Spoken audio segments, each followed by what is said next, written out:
Hello, hi, and welcome. I'm Ali Kazmi, and I'm delighted to be here with my co host, Ekta. Hi, Ekta.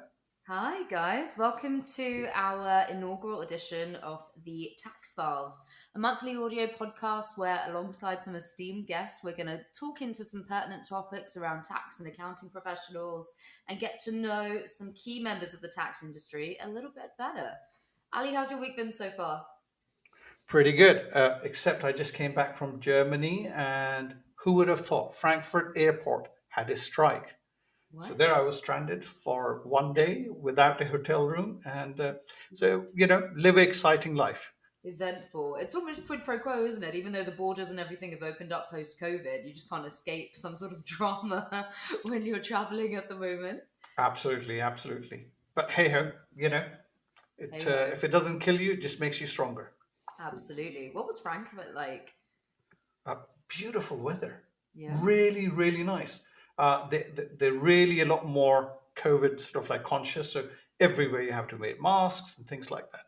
How was your week? It's been good. What's been going on? We're hurtling towards the summer, so enjoying the weather here in the UK. And I hear that we're kind of in for quite a glorious couple of months ahead of us, which will be nice. But I've actually just been sort of getting back into the fitness regime in the last week, which I was taking some inspo from you, my co-host. So have been getting back into running when the weather's good and getting back into the gym. And I think everyone's kind of fearful of the fact that the summer is just around the corner. So all of a sudden, the idea of the summer bodies and getting back in shape is kind of on the agenda. So Talking of yeah, summer bodies, my instructor keeps telling me summer bodies are made in the winter. yeah, That's I've his heard mantra. this. He keeps telling me. Yeah. So I'm so excited. This is our first, as you say, inaugural episode. We did the pilot, what was it, a little while ago. Really exciting that we will be now, welcoming our guest. So the first part is to actually getting to know our guest, his background, and what are the latest developments, his thoughts and beliefs. So without further ado, I'm very excited to welcome our first guest to the Tax File podcast, who is Alex Cobham, the CEO of the Tax Justice Network. Somebody with an incredible reputation behind him. What do we even say? The founding member of the steering group of the Independent Commission for the Reform. Somebody that sort of is part of the technical advisory group for Fair Tax Mark. Sitting on the board of a bunch of different things and involved with a lot of interesting topics around the tax space. We are very excited to be welcoming Alex to the podcast. Alex, welcome. Thank you very much. It's a Where great pleasure to be here. where are you joining us from? I'm in Las Palmas, where part of my family is from. We're spending this school year here to have a different air for this phase of the pandemic. At least if there's a lockdown, you'll be in one of the sunniest climates in the world. So I think that is probably a better idea. So I'm actually absolutely thrilled to have Alex as our first guest. I'm a real fan because Alex, you've done so much, and you're so young. You put me to shame. Wow. I mean, if I look at your CV and what you've achieved, two books as well. And the great thing is, you scare people. If I had an offshore structure, I would be really, really scared of you. Oh wow, we're not here to scare. We're here to help people be better. No, no. If I was a baddie, then I would be scared of you. I'm on the clean side. Don't worry. For the record, Just get that in there. I will Okay. take you off the list immediately. That's there are not many people who can talk about having coined the term the 4 R's as it applies to taxation. Anyway, we'll come to that in a minute. Let's talk a little bit about what was the key moment in your life that started your tax journey, because I suspect there's not many people, and at the age of 5 or 10 they say, I want to be in the area of taxation. You may hear some people, I want to be a pilot or a train driver. So when did you decide that you're going to eschew all of those interesting areas and go into the world of taxation? But I have to confess, almost everything that's ever happened in my career has just been an accidental fall. And this is a kind of an example of my privilege, that I've just been lucky at each step of the way that things have panned out rather than there ever being a plan. So when I finished Right. my master's in international economics at Cardiff Business School, having studied at Edinburgh, I didn't really know what to do with myself. And I applied for basically one research job, which was at the Department of International Development at Oxford University.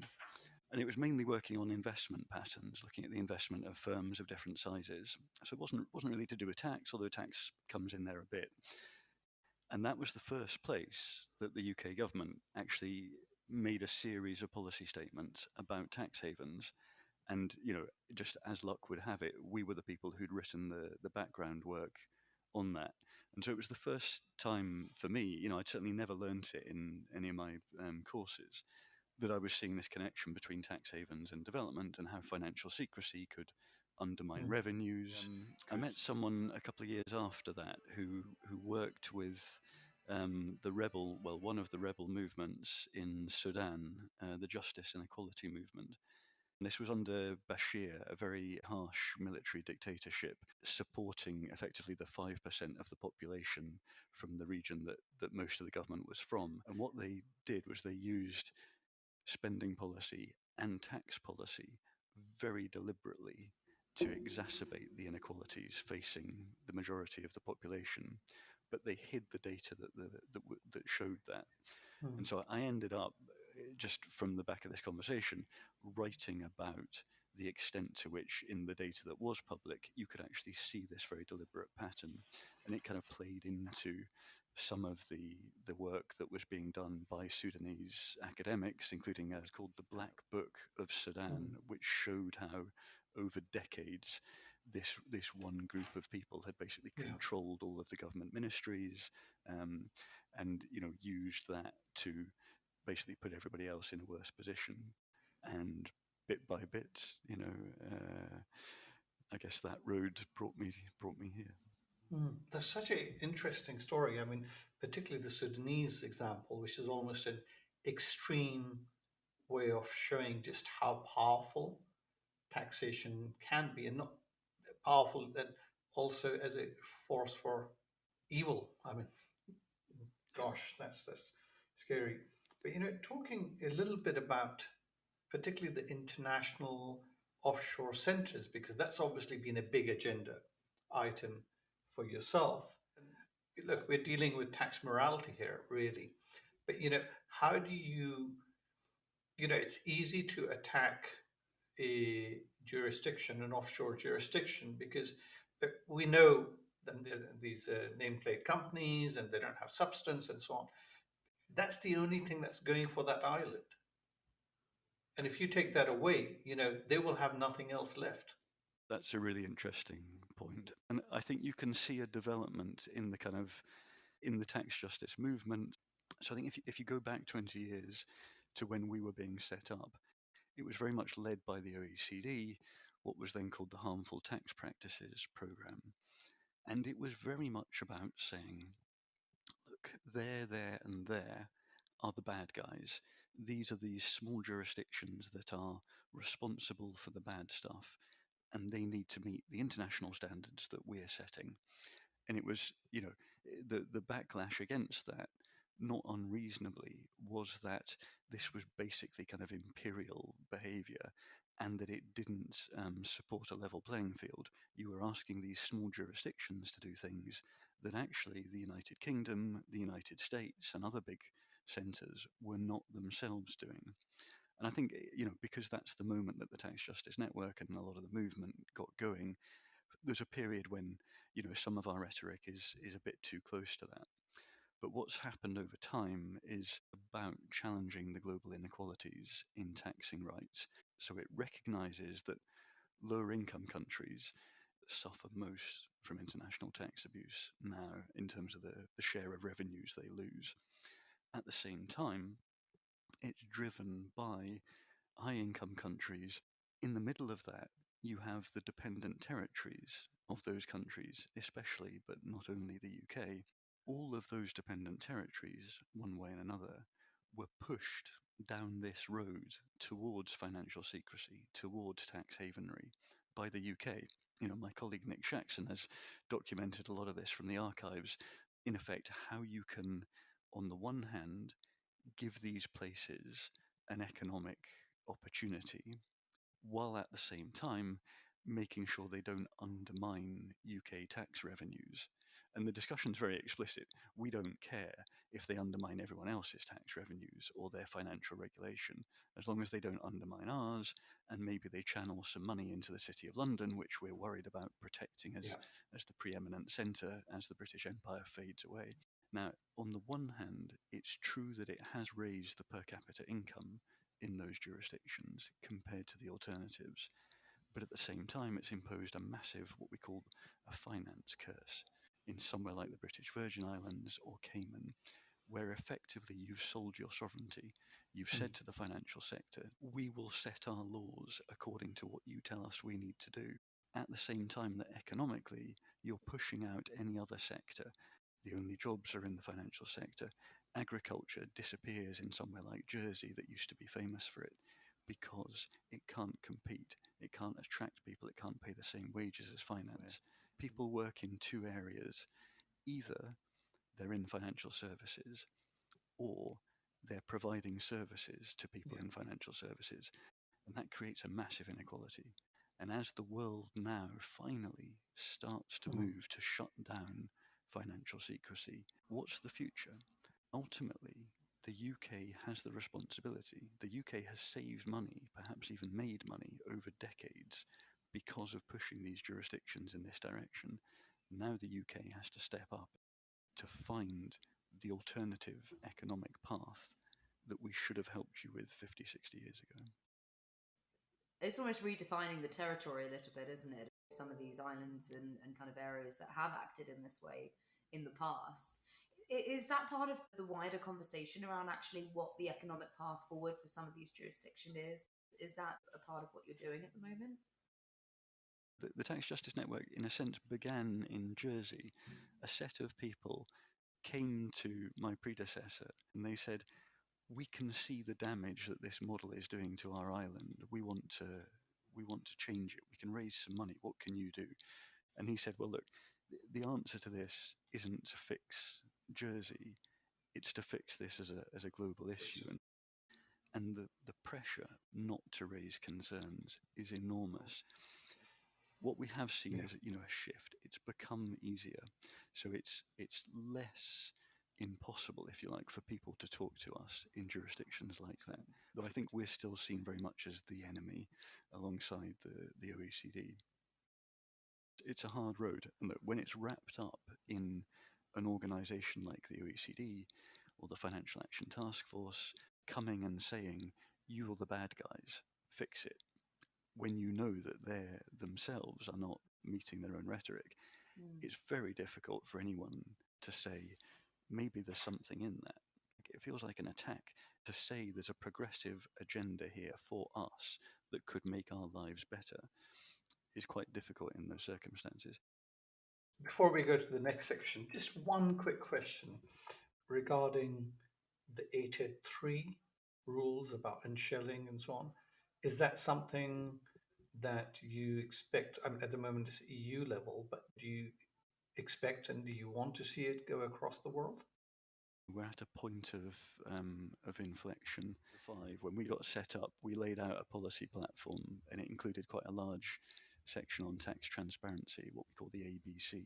So automatic exchange of information about bank accounts, beneficial ownership transparency behind companies and trusts and so on, and country by country reporting for multinational companies to give some transparency when their profits are declared in a different place from the underlying activity. These things have become the international agenda. But what we've seen in the last couple of months, the sanctions on Russia because of the invasion of Ukraine has brought a focus on the need for international policymakers to be able to understand the ownership of wealth. Now, anonymous wealth blocks effective sanctions, but much more significantly, it blocks effective taxation and regulation, financial regulation and regulation of political conflicts of interest and corruption and so on. This feels like a tipping point. We're moving from saying that it's good to know who is behind a company to saying it is necessary to understand the ownership of companies and also of other legal vehicles. And if we don't have that transparency, we should be saying to the jurisdictions where companies and other entities are registered that they won't be able to operate in our economies. We've also heard talk of building a European asset register. That may move first at the European level, but the UN has been discussing now for a couple of years the idea of a global asset registry. Even that has become a realistic possibility in the last couple of months.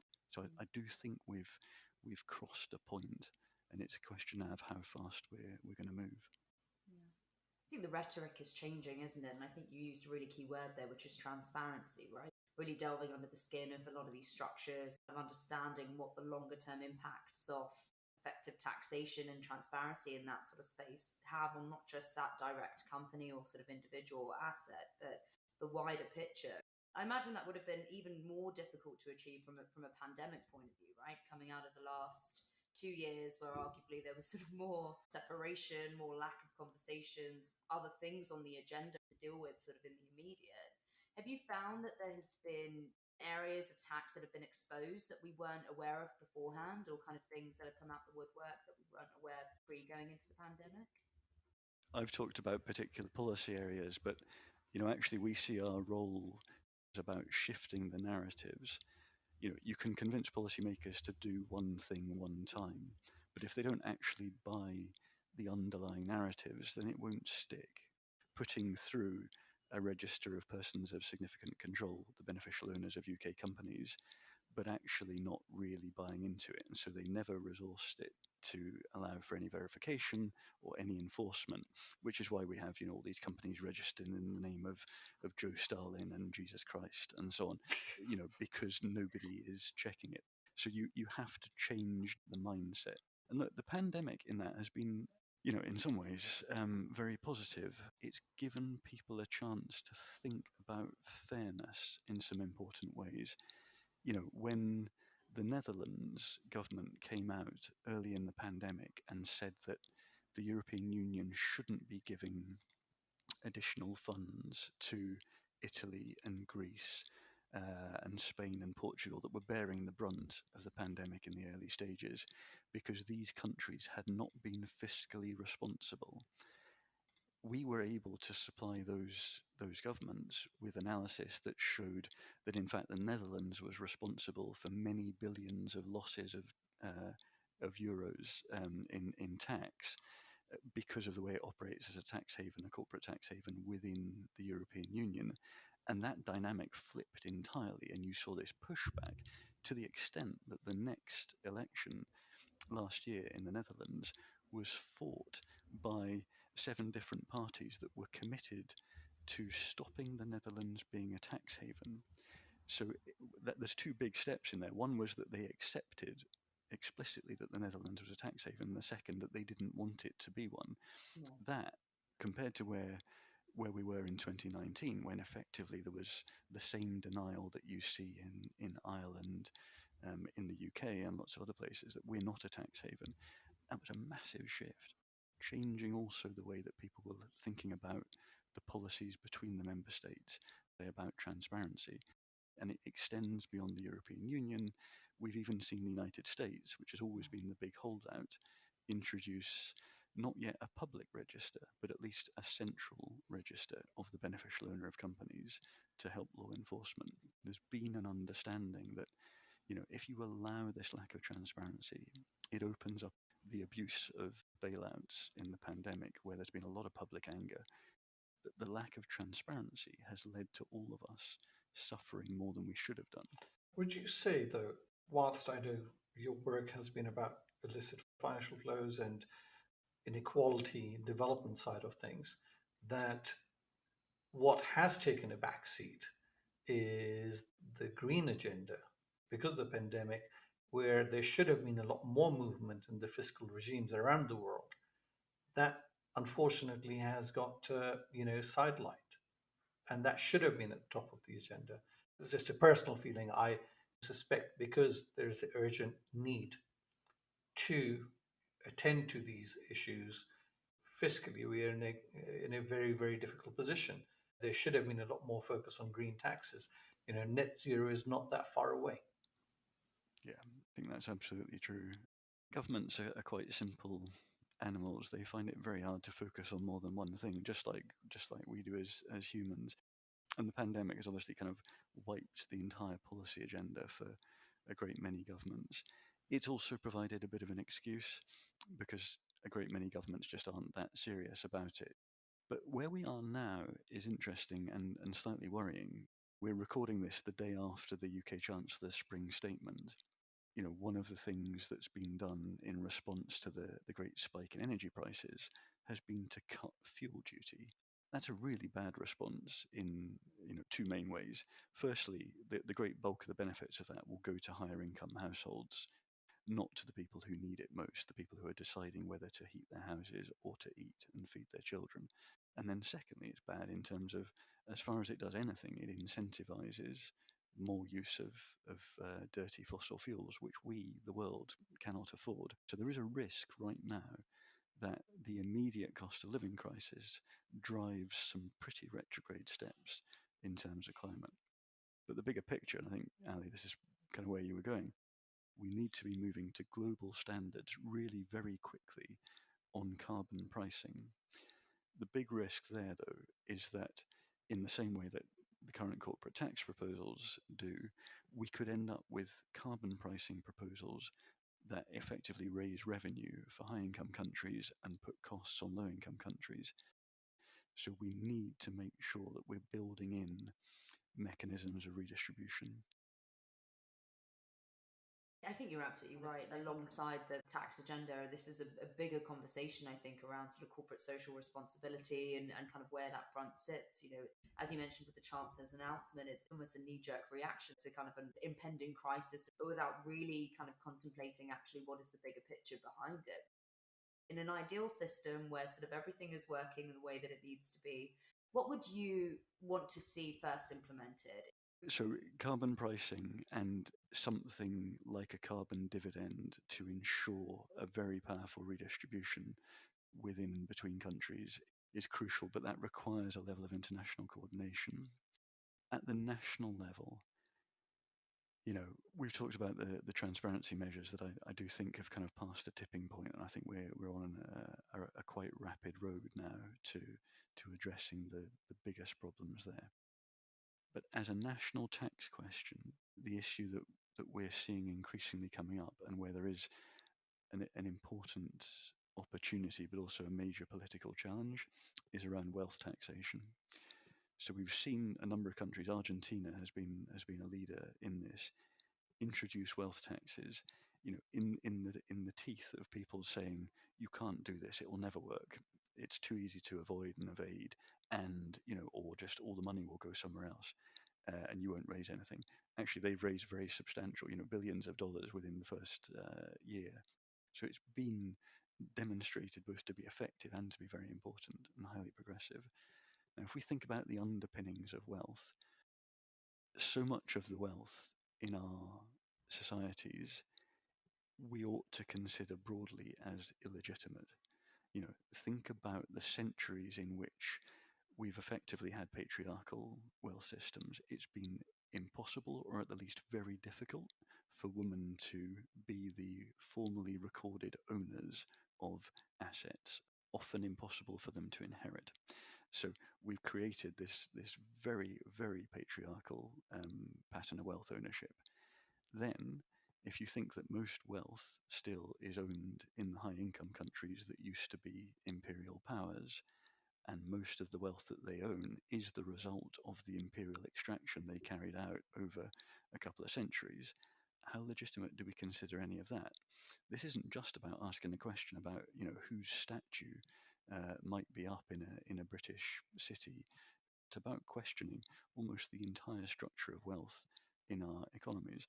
So the idea that we shouldn't tax wealth because somehow people have earned it and it's all good and they pay tax on the income and it's all fine really doesn't hold any water. If we think about taxing wealth at a marginal level, annually, we're able to see how you could raise very substantial amounts of money without impacting at all the quality of life of the people who own the majority of wealth, who happen also to be the people responsible for the great majority of tax evasion, tax abuse. After the Chancellor's statement yesterday, the projection is that another 1.3 million people in Britain will be in poverty in the next year, something like 600,000 children. Now, in a different hat, I sit on the Scottish Government's Poverty and Inequality Commission, and our role is a statutory mandated commission. Our role is to hold the Scottish Government to account for how it meets or doesn't meet its own legislated targets to reduce child poverty. A great frustration in that role is that while the Scottish Government is demonstrably kind of very committed to meeting those targets, they are continually hamstrung by decisions in Westminster, like the statement yesterday. The Scottish Government has limited powers to try to curb the worst excesses of that. The rest of the UK has even less power. Tax policy decisions are not, small technical things over there, while over here we make the big decisions about what to spend money on.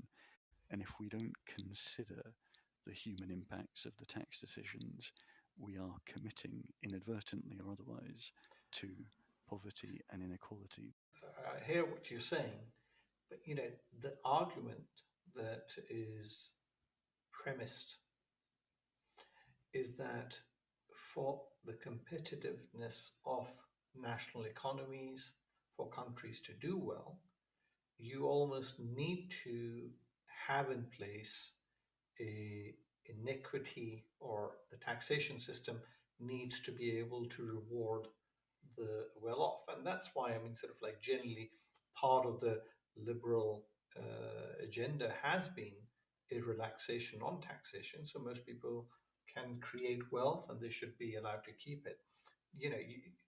If I can say, you're preaching a woke tax type of sort of like philosophy, which is certainly counter to what's happening around the world, where you have seen inequality rise. Now, if you were in America, people will be calling you socialist and probably throwing things at you. Do you despair, or do you think that there's a long-term trend that just cannot be reversed? As part of your work. It can be called woke or anything else, but the evidence is overwhelmingly on this side of the argument. We know that more equal societies grow more strongly. And we know that today. We know that for rich countries. We know it for poorer countries. We know it when we do global analyses. We know it when we look at individual stories. You think of some of the massive success cases from kind of the post-war period. They are countries like South Korea that began that process, albeit under a military dictatorship, by a huge redistribution of land. So they began from a much more equal place, and it gave them a position compared to a lot of countries that were struggling to become independent, that ended up becoming independent with these huge inequalities that were kind of imperial bequests, if you like. So we can kind of see, the evidence of all different sorts lines up that inequality is bad for us, including bad for economic growth. The kind of the old Thatcherite idea that somehow you need to allow inequality in order to have growth is just been, wiped out by the evidence. It's the other way around, right? Obviously, in the context of the climate crisis, there is a bit of a question about how much economic growth is really a kind of a key part of our futures. Should we be thinking about growing our human capacities to live in harmony with the world, perhaps, and our life expectancy, our levels of education, our health, rather than some number associated with GDP, which really only captures a very narrow piece of what's going on. But even if we care about GDP growth, we know that inequality is bad for it. So the case is pretty strong, even if the ideological kind of knee jerk to say no, we must cast off tax and regulation is still quite present, or quite heavily funded, at least on the right wing. It really doesn't have the backing of economics or any other evidence these days. That's been really interesting. A lot of what you're doing is obviously changing rhetorics and changing narratives and, kind of changing perception, I guess, around that tax issue. How do you keep yourself motivated? What kind of spurs you? People never stop doing things that are annoying. Yeah. It's kind of, there is Ali mentioned the 4 Rs earlier. This kind of this framework we use. People think of revenue and redistribution as things that tax delivers. They're kind of the ones that come to mind. There's also repricing, which is increasingly important. The ability of the tax system to change the prices of things like tobacco consumption, so it reflects all the public health damage that does, but also carbon emissions because of the huge cost that has. But the 4th R is the one we tend to overlook, and that's representation. The old cry of American independence from the British was no taxation without representation. But the evidence suggests it's the other way around. There's no effective political representation when you don't have taxation. Countries that can rely on, either very heavily on foreign aid, or more typically on revenues perhaps that come from the financial sector, not from the broader economy, or that come from natural resource wealth, and that don't rely on taxing normal people, tend to end up becoming more and more corrupt, less and less representative. Now, nobody likes paying tax, and I can say that. Even I don't really like paying tax. I want to pay You say tax, but that? it's not. I don't get up thinking, "Come on, tax me." But it's the fact that we don't like it that makes it work, right? When we pay tax, we have a stake in how government is spending money. One of the terrible things that's happened in countries like the UK in recent decades has been this politically popular idea that we should take people out of the tax system, that we should engineer it so that people on lower incomes don't pay income tax. Now that sounds progressive. Actually, it's not, because the benefits of raising those thresholds mainly go to people on higher incomes, but it's actually politically really damaging. In the same way that income taxes are the most salient ones. I see what goes out of my monthly paycheck in tax, and I am empowered to hold government to account. If I'm only paying something like VAT that I don't really see in the same way, I'm not nearly as aware of it, I don't get that. I don't get that irritation, and so I don't feel that government is spending my money. I don't go out and hold it accountable. So what happens when we take people out of the tax system, people on lower incomes? We take them, we reduce what's called their tax citizenship. Their sense that the government is theirs, should be accountable to them, is diminished. Yeah. And we get this position where, if you think about households at different income levels, households at higher incomes actually pay a smaller share of their income in tax, but they pay a bigger part of that in direct taxes, taxes on incomes and profits and capital gains. They are the households that feel most empowered. Households at lower income levels are paying a bigger share of their income in tax because they're paying more of their income in VAT and related taxes, but they feel it less, so they're less empowered. So we end up creating this political inequality where the higher income households who are paying less of their income in tax are more empowered to hold government to account. People at the lower end, and remember, these are also households that are disproportionately headed by women, disproportionately include people living with disabilities, people from racial and ethno-linguistic minorities. So people who are already politically disempowered are being further disempowered by the tax system. And then we kind of create this stigma around people receiving benefits, around people living in poverty. We make them even less, in a sense, politically valued in our societies, and we make poverty this feature of stigma. So what do we have? We have a tax system that is driving inequalities in representation because of what's annoying. Now, I've strayed very far from your question, Ektaa, sorry, but this is what angers me. This is what gets me up.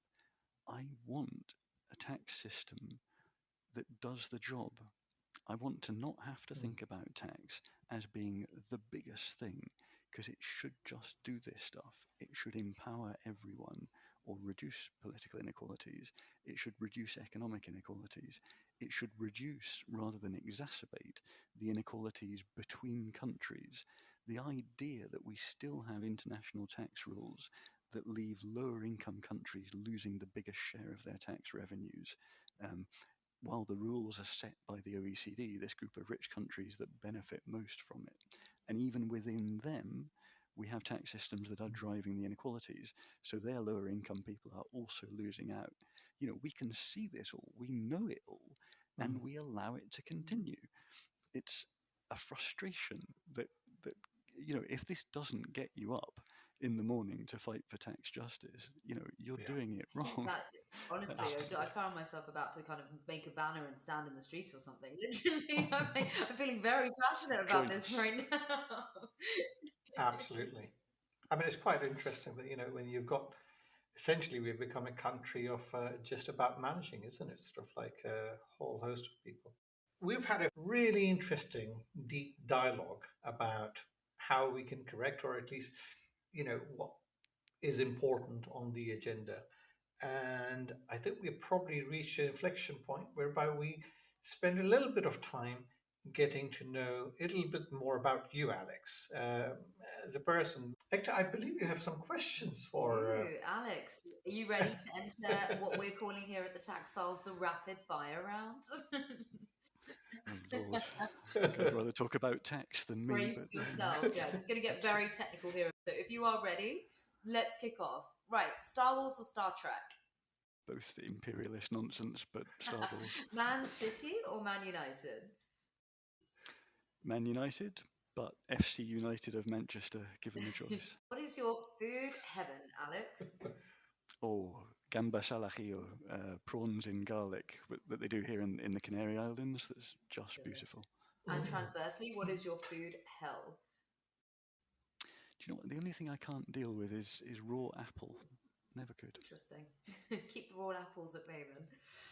So, just talking about the movies, what's your all-time favorite movie? Do you know? I don't think this is very sad. I don't think I have one, and it's partly because somehow during the pandemic we just haven't watched anything. It's somehow become the thing that we didn't have time for. I feel kind of very separated from things on the screen. I know that's unhelpful. I'm sorry. I would have thought something, hearing you would be something to do with social justice or something along those lines. Have you seen the Motorcycle Diaries? I have. Yeah, that's got a certain something. I tell you what, I'm looking forward to. I am finally going to go to the cinema at some point and see Pedro Almodovar's new film, and I think he's done a lot of stuff that are kind of, Spanish films with a real sense of social, at least an exploration of social justice without being kind of very preaching. Yeah, you're definitely art house. So there's no Hollywood there. Yeah, there won't be any rom-coms, I think, on the agenda. What's your karaoke song, Alex? What's the song that you love to sing along to most? Don't worry, we won't make you do it. It would be, I think, partly because it's from my neck of the woods, having been brought up near Dundee. It would be "Dignity" by Deacon Blue, which probably too far back for anyone to remember. Do you play a musical instrument? I play the guitar a bit and the piano, not well, just enough to keep myself distracted. Impressive, but were you in a band? Once upon a time, I played the bass in a band. Cool. We used to do much heavier music than I'm into, but a bit of reggae, which had a certain something. You gave up your career in music, become a tax person. Those who have heard me can confirm that I have given up nothing. So, what was the last book you read? Oh, it was Uncommon Wealth by Kojo Karam, who's an academic in London. It's an exploration of the kind of the history of the UK empire, and what we talked about earlier, really the kind of the patterns of illegitimate global wealth that result from that. So that's your day job. Is that how you relax as well? For something slightly more entertaining, I tend to read detective stuff, so Rebus, the Rebus novels by Ian Rankin, and the latest thing of that sort I've read is Ian Rankin finished the last novel of William McIlvanney on Laidlaw, and seeing those two kind of combined voices is fascinating if you're into Scottish detective stuff. It's really, really good. Amazing. Well, at the moment, I'm going through all these series of Silent Witness, which I hadn't for a long time. I just didn't know it existed. And it's just such a long-running episodes. I mean, sort of like, I don't know if any of you've seen that, but it just keeps going on and on and on. Yeah. It's one of the longest running ones, isn't it? There's sort of quite a few seasons behind it. Was it 96 it came out or something? 96 or 97? There's Wow. something like 25 seasons or something, or 24 seasons. It's gonna definitely one to keep you engaged, I think, for the rest of the year. It's pretty lengthy to get through.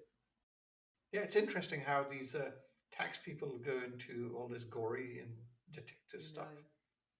Sort of escapism, I think we call it. Finally, Alex, what would you like to say to our listeners? What piece of information or advice or a quote or something would you like to leave our audience with?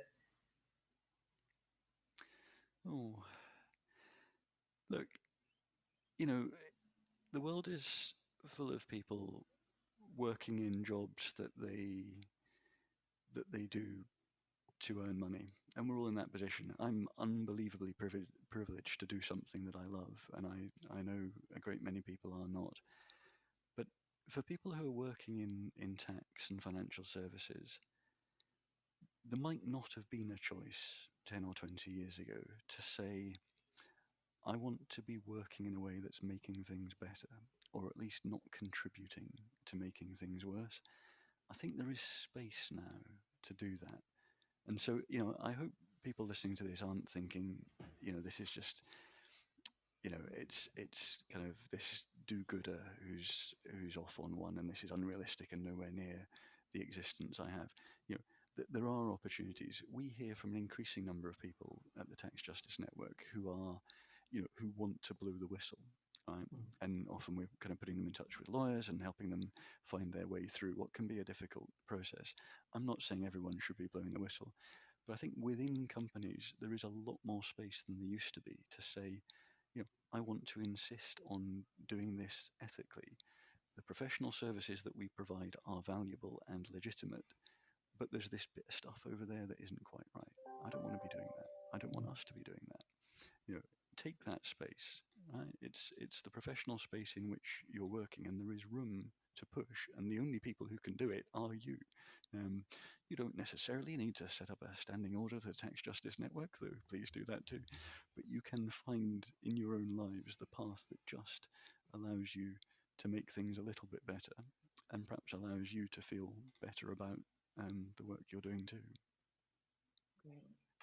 Excellent. Well, thank you very much. That was really, really insightful, and I completely agree with you that the moment has arrived.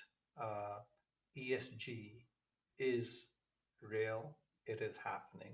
Things are shifting, and certainly we at Hansuke are very much working on that cutting edge side of things of how do you put the T into the ESG. That's great to hear. And look, thank you very much for the invitation. It's been great. I hope I haven't scribbled on your heads. Ektaa and I really enjoyed having you. What do you think, Ektaa? Amazing. Yeah, God, I'm definitely going to go away with some new kind of invigorated principles around the tax space. But thank you so much for joining us. It's been great to have a conversation with you. A real pleasure. Thank you. So, Ektaa, looking forward to the next one? I'm looking forward to it, guys. Keep you on your toes for your next guest appearance, but we will catch you at the same time next month with another exciting speaker, and we can't wait to chat with you guys all then. Indeed. Thank you very much, guys. Stay safe.